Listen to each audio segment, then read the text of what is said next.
There was a day not too long ago when the name Explorer was practically synonymous with SUV.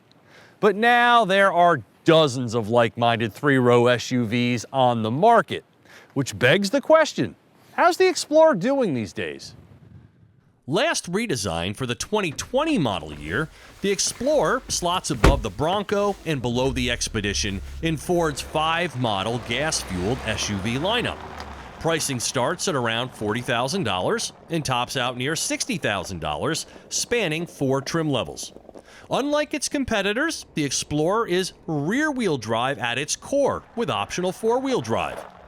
Ford's spunky 2.3-liter Turbo 4 is the standard power plant, while a 3-liter twin-turbo V6 is optional on certain trims, such as this luxurious Explorer Platinum.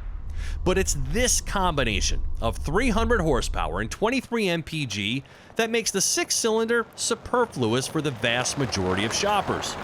With the 2025 refresh comes a recalibrated 10-speed automatic transmission, more definition to its styling, a modernized cabin with fresh tech, and Ford's take on hands-free highway driving called Blue Cruise. This here is called the Ford Digital Experience. It's a new infotainment system making its debut here on the 2025 Explorer.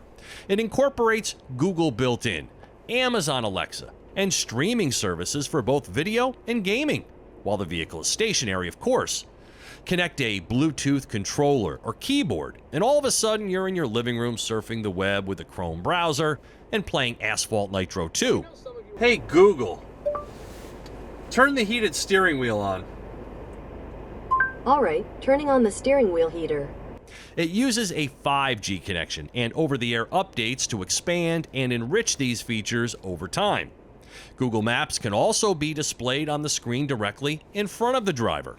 And by pushing this dash forward, those in the front seats now experience a greater sense of space.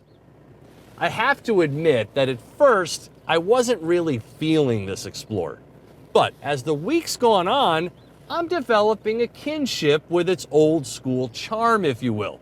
Now don't get me wrong, it certainly has been updated with fully modernized electronics and even Blue Cruise hands-free driving. How about that? Yet there is something kind of nostalgic and elemental about the entire experience that I really like. These real leather seats are super soft and cushy. The controls are by and large very simple and intuitive, and it doesn't feel like a big 3-row from behind the wheel. It seems smaller to me than I remember. And then how about this turbocharged 4-cylinder engine putting out 300 horsepower? I mean, I actually thought it was the V6 until I looked at the spec sheet. It is certainly enough and sounds good to boot. At this Platinum level, you get the pano roof, the 14-speaker B&O sound system, leather seats with front massage and second-row heating, ambient lighting, etc. So the good stuff is all here. MSRP as tested is $56,500. Want a black painted roof? Well, that is now an option, but it's going to cost you almost $5,000, which seems insane. Some more observations here. So, if you're a frequent third-row seat user, this one is relatively narrow and short on legroom, so think Toyota Grand Highlander instead. Otherwise, the power folding seats are a nice touch, and the fully expanded cargo room is certainly family sufficient. Ditto for the 3 middle seats, adult-friendly, but certainly not class-leading in terms of legroom. The Mojave Dusk leather is very attractive.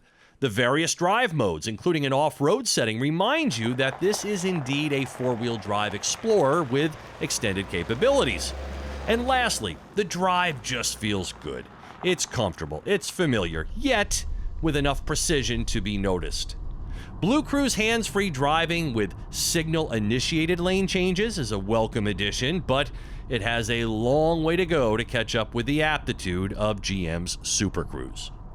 With no more hybrid powertrain available and a complete redesign coming up within the next couple of years, the Explorer isn't the freshest, most fuel-efficient choice in this segment, but it's more than holding its own, keeping it a worthy contender for loyal Ford families. For Test Drive Now, I'm Steve Hammis.